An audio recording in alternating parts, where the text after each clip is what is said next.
Welcome back to another edition of Catholic Cocktails, and we have this weekly video presentation that's part of Salt and Light Catholic Radio in Boise, Idaho, and it's where we basically introduce you to some of the famous saints of our Catholic faith, and we raise a glass and share a toast based on this book here, Drinking with the Saints by Michael P. Foley. For those of you who have been with us through the last half a year or more, you know we introduce the drink and the saint of the week right here. And then we'll send it over to Teresa Zapata, who's our know-all, be-all when it comes to saint knowledge. She'll then send it back to us. We have our bartender introduce the drink to us. They'll make it for us, and then Brian and I get to try it and learn and talk about what we learned. Pretty much. That's pretty much it. That's what we do. Thanks for joining us. God bless. This week we're talking about Saint Hilary, and this is a guy, not a girl. Not a girl. When you think about Hilary, the name, but this is a guy, and the drink that we're going to be preparing for you today is called the Velvet Hammer. I just see a guy with glasses. Yes. That was my nickname back in the 70s. It's horrible. Anyway, there's a reason why it has the name. We'll get to that later. We will get to that. But just 3 ingredients that we need, and we will share those with you on the other side of learning more. Yes. But what do we know what kind of hardware and glassware that we need? Yeah. So this, as opposed to last week's episode, we're back to our normal stuff. You'll need your shaker, cocktail glass, ice, strainer. It's shaken, not stirred. Oh. I do know that one of the ingredients is cream de our favorite. It is one of our favorite ingredients, so we can't wait to try it. Sweet. But first we have to learn. First we got to learn real good Hilary. stuff. Here's Teresa Zapata. On January 13th, let's lift a glass to Saint Hilary of Poitiers. He was a bishop and a doctor. Hilary was born into one of the most noble pagan families in Poitiers, Gaul, which is now France, in 315. He studied the classics and philosophy and married and had a daughter. There are several versions of his daughter's name: Aphra, Apra, or Abra. His own philosophical inquiries led him to the study of sacred scripture, which brought him to the one true faith. He, his wife, and his daughter were baptized. He was so well regarded in the Christian community that he was chosen to be the bishop of Poitiers in 353. According to the practice at the time, laymen were often, or could be, appointed to the episcopacy, but after that, they no longer lived as though they were married. He spoke out and wrote against the Arian heresy. This heresy denied the fact that the Son of God was consubstantial and co-equal to the Father.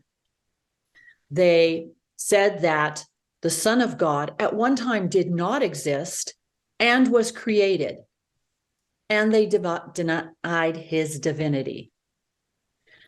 Saint Hilary was a very strenuous defender of the divinity of Christ. He also lived in a time when theology and politics were very much enmeshed. Emperor Constantine II wanted all the bishops to sign a paper condemning Saint Athanasius, who was defending the church against the Arian heresy in the East. Hilary refused to sign that paper, and therefore he was exiled to Phrygia. While he was there, he composed his most important theological treatises. But it wasn't only in writing that he defended the church. He also did that through his preaching. He even offered to debate the Arian bishops. However, the people feared that Hilary would win the debates, so they begged the emperor to send him back because Hilary's presence was undermining the authority of the emperor. He recalled him back to his home in Poitiers. He spent the remainder of his days doing diocesan work. He died on November 1st, and I've seen his date of death as 367 or 369. His reputation had mixed reviews. During his life, some already were calling him Saint Hilary. Saint Jerome and Saint Augustine called him teacher of the churches, referring to both the Eastern and Western Catholic Church. However, there were some, such as the Emperor Constantinius, who called him a disturber of the peace. He is described as being one of the mildest of men, affable and charitable in his speech, but he had the most severest of language directed to Constantinius II, who was an opponent of the church. And that is probably why drinking with the saints recommend the cocktail, the Velvet Hammer. Velvet to indicate his affable and charitable speech, but hammer to describe how he came down hard on all those who promulgated obstinately the false heresy of Arianism. As we do each and every week, we film Catholic cocktails at the Harp Irish Pub and Eatery in Meridian, Idaho, and Mike joins us behind the bar once again, and we're talking about the Velvet Hammer. It looks pretty simple to make. What do we got here? Pretty simple. We do a little equal parts. We got the vodka. We like to do a Tito's vodka, our creme de coco, coffee liqueur, and some cream. All right. Nice, Tito's is holiday. like the most popular vodka on the market today. Seems to be. It's What the day makes of the it Tito's. so I think maybe because it's popular? gluten-free and that attracts people, and it's just a good smooth vodka. American made too. American It's made in out of Texas. Austin, Texas. So don't mess with Texas. And it's a corn vodka as opposed to some of the other vodkas that are made from potatoes or something else. So Yep. interesting. All right. Well, I'm going to step back. We're going to watch Mike make the Velvet Hammer. Alrighty, the Velvet Hammer. Start out with a martini glass. I like to get it pre-chilled. We'll ice down first. We're gonna go our shaker. We're gonna go equal parts of vodka.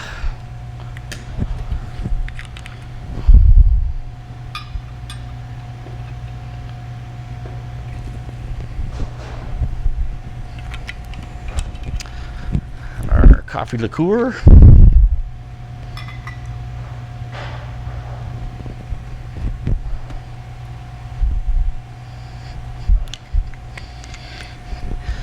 And just a little touch more of some cream.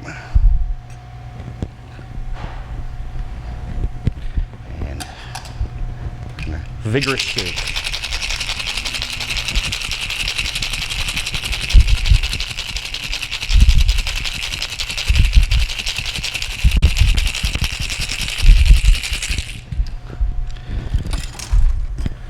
Nice chilled. Strain it.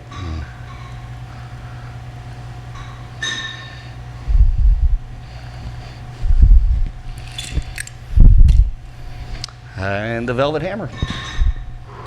Okay. I wonder if maybe some chocolate shavings or something to maybe garnish that off. Yes. Just to make it look extra fancy. Bartender's like, mm-mm. Yeah, you're right. All right. Well, ladies first. Why don't you give it a try? We'll do. Don't worry. Never fear. Trinity is here. And where I'm a big fan of coffee, I'm looking forward to. Oof, delish. Is it? Yes. Because you can't drink coffee. No, not really. It's not good. Oh, Yeah. that is so good. You put some, I mean, I like mint, so you could even put a little bit of mint in it, and it tastes like hot chocolate, but like cold hot chocolate, if that makes sense, in my opinion. That's what I'm getting. Cold hot chocolate. Yeah. No, Okay. the flavor, so chocolate milk, right? Chocolate milk. Chocolate milk. There you go. Chocolate milk, but With with a little bit frosty. of coffee. Yeah. Like a Wendy's right. frosty. I know we have a limited amount of doctors of the church. I think Yes. there's like maybe 3 dozen of them or something. But St. Hilary is among Yes. the doctors of the church. Another bad boy out there.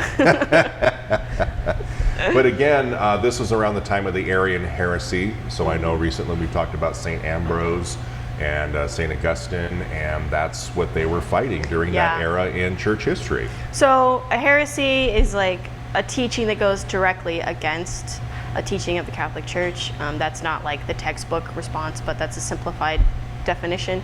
And so there were a lot of heresies coming out, especially after the Reformation, the Protestant Reformation as well. Right. There was a lot of stuff going on But this there. was like early on. This is Right. like 4th century. So, I mean, immediately we had attacks on the church, Right. right, from day one. So I was going to read the definition of what the Arian heresy was, just so y'all can like kind of understand what these saints were going up against. Because as Brian said, we've talked about several of them who dedicated a lot of time and effort into fighting, and sometimes with their lives Yep. for this teaching. So, according to I believe this is Britannica, Arius was a philosopher, Plato. He followed Plato or something like that.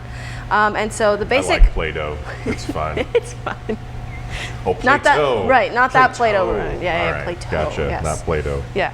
So Arius' basic premise was a uniqueness of God, right, who is alone self-existent, so does not depend his existence on anything outside of himself, right? So we are beings that are finite because we depend on something else to keep us in existence.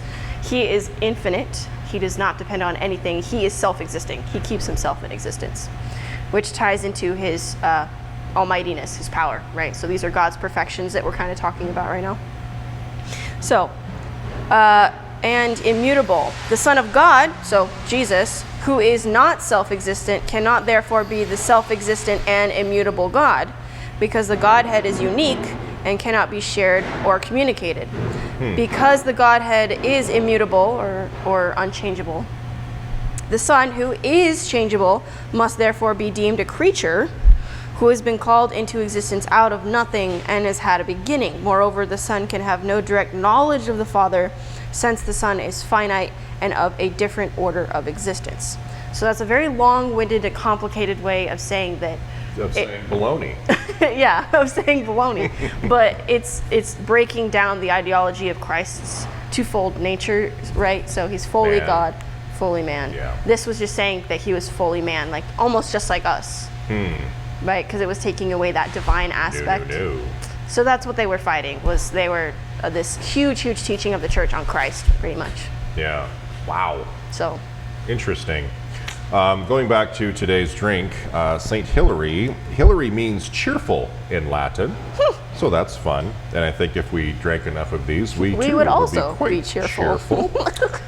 St. Hilary was such an effective opponent of heresy that he was known as the hammer of the Arians. So with those two qualities, that's why it is called the Velvet Hammer. That's why we chose this particular yeah. cocktail today. The flavors are strong, Yes. but also smooth, just like Saint Oh no, St. Hilary. Saint Hilary's That's who we're talking writings about. and his fight against heresy, Brian. That's right. That's what we're That's talking right. about. Heresy. Heresy. So this is a really fun book. If you did not get this for Christmas, I would encourage you to just go ahead and treat yourself Hey, to it. there's always another birthday coming up, so. In fact, if you've got grown children, when they turn 21, maybe that would be a nice birthday gift for their 21st Indeed, birthdays. Get indeed. them their own copy of Drinking with the Saints. And you can have like But- little parties or something. Yeah. It'd be fun. But not only are there great recipes inside, there is so much history, church he put a lot of teachings. work into this He book. did, yes. Yeah. So kudos, Dr. Foley, for 10 a out fun of book. 10. 5 stars on Yelp. But Oh, try the Velvet Hammer for yourself, and maybe some accoutrement, how you see fit. Maybe it's chocolate Shift, shavings. change, yeah, whatever Yeah, you'd but like. leave some comments below about what you tried and what you like or maybe don't like about the drink. But we think that you're going to like it. 5 out of 5 on Yelp, like you said. That's 5 stars on Yelp. Okay. Jeez, God. Sorry, Kids I'm an these old days. fogey. I don't understand this young speak. This youngin' talk. All right, guys. Well, please comment, subscribe, all that good stuff on our social media. Follow Salt and Light Catholic Radio. Thumbs up. Yes, we love to see those thumbs up. Next week, we are going to be learning about, let me double check my notes. Let's see. Oh, Saint Sebastian. So he's cool. We love him. What drink is that going to be about? It's called the San Sebastian. Oh, wow. So, another original. Very excellently thought out name. So much work goes into the It'll naming of probably these taste cocktails. great, you know, it's Oh, okay. absolutely. You know, the name doesn't matter. I'm not salty about it. Not at all. All right. Well, until then, St. Hilary, pray Pray for us. Cheers. Cheers, everybody.